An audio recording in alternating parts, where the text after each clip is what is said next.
What's going on, guys? It is MurderInc here, back with another Raid Shadow Legends video. Today what I want to talk about are some tips and tricks on how to read how your character's AI is going to work in this game. There's a few champions that are outliers. I definitely haven't found all of them. There are going to be some champions that you may have that I can't cover here because I'm not aware of how their AI works. However, I have some pretty good tips on how to read an AI, how to know what ability goes first, which one goes second, as well as some champions like Razin, Sir Nicholas, and how to use their skills and how to know what's coming on based on certain conditions that can be around you. First champion I want to talk about is Razin. As many people know, they did an AI fix a few months ago and it completely changed Razin to where now he's using the A3 in the clan boss. This was definitely a significant damage loss for him. However, you can tune Razin in your clan boss team to never use the A3.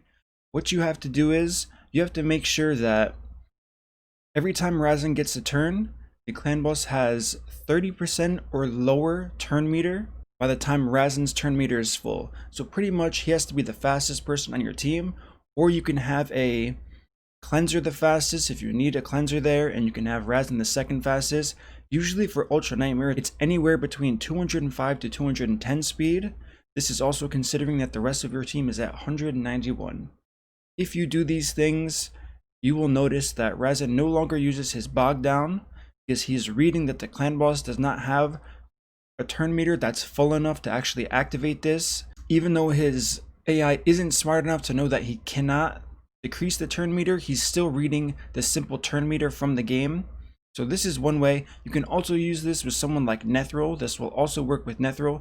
Pretty much anyone who decreases a turn meter, they won't do it if it's their turn and the turn meter is already low. So these are some things to keep in mind when using a champion like Razin, since he's a very important fusion champion, and other champions that have this same type of skill in their kit. So one champion that I do want to show you is going to be Warlord. Warlord is a champion that has a very strong HP shield on your team, as well as a block debuff that he can also apply to your team. Now, some people in Arena really want to get the maximum value out of his A3 right off the gate, so I'm going to show you a situation where he's always going to use his A3 first instead of his A2. So the key to this is having two champions in immunity gear. The fact that they're in immunity gear, it really lets Warlord's AI know that 2 of the 4 champions already have a buff he's looking to place, so he's going to skip that in his AI, go straight to his A3, and he's going to use that straight out of the gate. Now if you have Warlord, this is very huge, and I'm not going to stop just at Warlord. Another champion that's very crucial for this role is in fact Madam Saris. There's nothing more annoying than your Madam Saris when you hit auto, for her to use her A2 straight out the gate. One way to counteract this is, just like Warlord, have block debuff already applied to your team, whether it's from a champion like Warlord applying it to your team first, or pretty much any other champion you can think of that applies that block debuff on your entire team. Or if you want to use immunity gear like I did, you will get Saris to always use the A3, put that defense down, attack down, and strip the buffs with their AI first. So this is very important in any dungeons you want to run. If you're looking for that defense down and attack down on the first wave, this is important for your arena defense. If you want to make sure everything is working properly, you can obviously take your defense team, put it into offense, hit auto, and see how it interacts with other teams. That is the best way to test it. So any champion that has a mechanic like Saris where they have the opportunity to place block debuff, they will not do it if it's already on your team. The same thing applies to defense up champions like Steel Skull. If the buff is already active, they will either use their heal or use their A1, and this can actually prove to be bad for your team because not every champion has to have it. If only a couple champions on your clan boss team have a defense up, Steel Skull will actually avoid using it.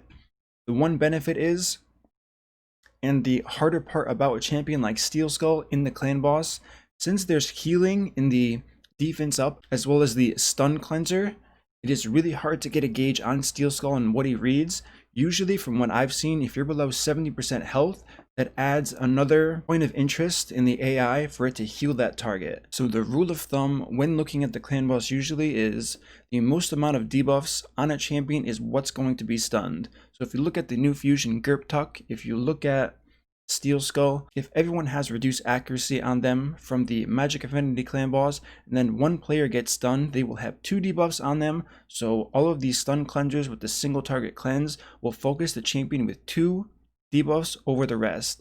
The only time this isn't true is if there's also a heal bound to whatever cleansing ability they have, and if the champion, from what I've seen so far, is 75% or lower, that adds an additional interest, as I mentioned before, to guide that champion to be cleansed by Steel Skull, even if they aren't the stun target, which makes this extremely problematic. Also, specifically for Steel Skull, if a target is low health and doesn't have any debuffs, Steel Skull may also have their AI choose to heal that target and waste it, which is why he cannot be used in auto to clear the stun every time. It's just way too unreliable. So another arena example of a champion that can also have a very annoying AI is Lanicus the Chosen.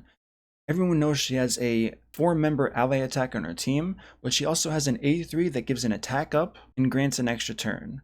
Now, as you can probably imagine, one way to counteract this is to have an Arbiter go first, applying that attack up to the team, as I'm going to show you here in auto, and then she will always use her ally attack next. Now, to show you the opposite point as to what happens if you don't, let's say we just hit the revive here and then hit auto. She's going to increase crit rate and increased attack instead of using that ally attack, and it's pretty much going to make it so your team doesn't succeed going forward. As we can see there, because of that mistake, the other team got to go first, which is pretty much awful for my team going forward. Another interesting champion that's definitely worth mentioning here is Sir Nicholas. Sir Nicholas has a strange priority system where he's always going to use his A2 over his A3 unless his AI reads that all the targets are about to die next. Now, what is the exception to this and why this is the case, I'm really not sure.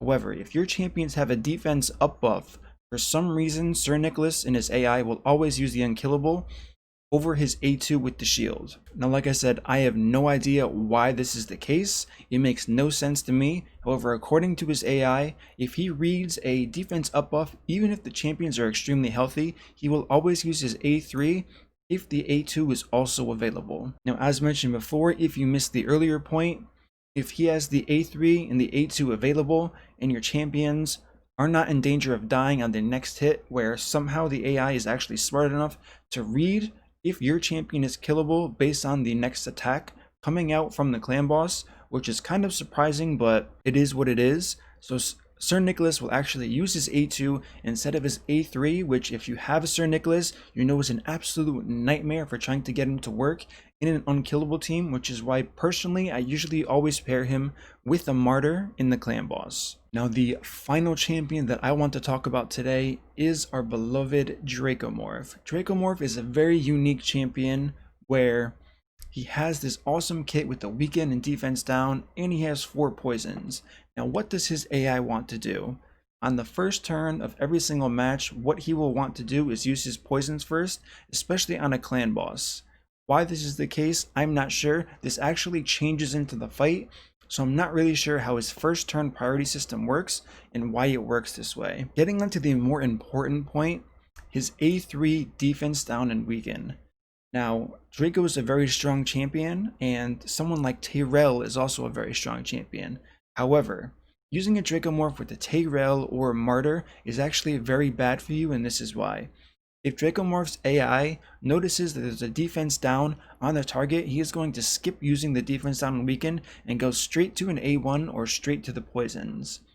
Why this is bad is because weaken definitely gives you a significant increase in damage throughout your entire team, but also having champions as strong as Martyr and Tyrell on your team, sometimes it's all you have to work with. So this can really kill your clan boss team, which is why I've done quite a few takeovers where I didn't need Martyr for an attack down, so I literally built Martyr full damage, 0 accuracy, and used her with a Draco Morph, so she would never apply that defense down on the A1, and I could strictly focus on her survivability and damage. Another issue with Draco's AI, and what makes this kind of annoying, is if he only applies a weaken and the defense down gets resisted, and let's say you're using the support tree that extends the turn, if he has a 3-turn weaken on, by the time Baleful Eye comes off of cooldown, he's not going to use that cooldown, which using a champion like Draco Morph, he does apply 6 debuffs on his own. If you're skipping that rotational A3 usage and you're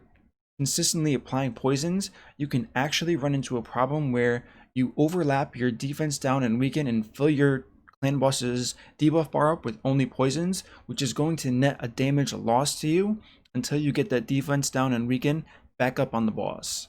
Alright guys, and now the last champion that I want to talk about today, I wasn't going to add this to the video, however a lot of people did ask about this champion when I made the one-shot video showing Elenaro against the spider. So one thing about her AI is she will always use her A3 first. Even if there's no debuffs, this is an absolute buzzkill to see because she's pretty much using it on nothing. Xayah does the same thing. Luckily, her A3 actually causes damage, scaling with the A3 crit damage and any ignored defense you have. So it's not that bad for Xayah. So what you can do with Elenaro, and I haven't tested this out with Xayah, but I believe it's going to be the same. If you make her the fastest person on the team, if she goes first before any other champion, for some reason she will always use her A2 and poison everything. Now why this is so strange is because if you make her second, if you make her third in the rotation, she will use her A3 first. This is part of the AI that I don't really understand. I don't understand the trigger conditions for this skill. I've tried to look into it as best as I could. If you know, definitely drop a comment below and let me know what you think. But the only way I've figured out how to get Elenaro to use her poisons first is to make her the fastest on the team and make sure she goes before anyone else on the team with 0 exceptions. Alright guys, that's it for my video today. Hopefully you enjoyed it. If you know of any other interactions with an AI, I definitely didn't cover them all, I know that. Leave a comment below on what you know that I missed here today so we can discuss it in the comment section. And if you're watching this, definitely scroll down to the comment section just in case there was something major that I missed in this video.